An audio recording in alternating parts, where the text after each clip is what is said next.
Moi, je voterai pour Nicolas Sarkozy, d'abord pour son expérience, son leadership et son courage.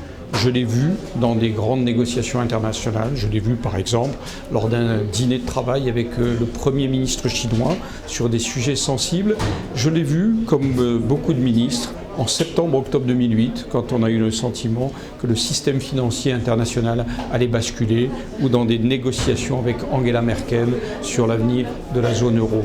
Donc d'abord, l'expérience, le leadership, la capacité de conviction. Deuxièmement, je dirais le réformisme. Nicolas Sarkozy, c'est quelqu'un qui dit en permanence on peut rester en Ligue 1, on peut même jouer la Ligue des Champions, mais à condition qu'on se réforme, qu'on s'adapte.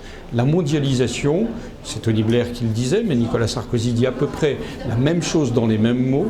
La mondialisation, ça n'est un risque que pour ceux qui sont immobiles. Quand on est prêt à bouger, quand on est prêt à s'adapter, ça peut être une opportunité.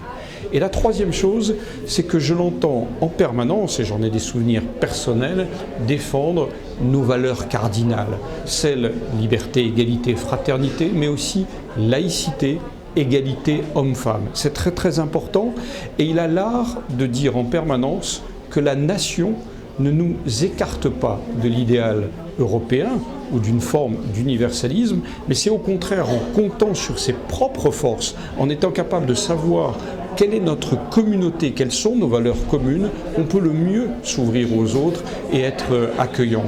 Pour toutes ces raisons, par passion comme par réflexion, pour moi c'est clair, c'est Nicolas Sarkozy.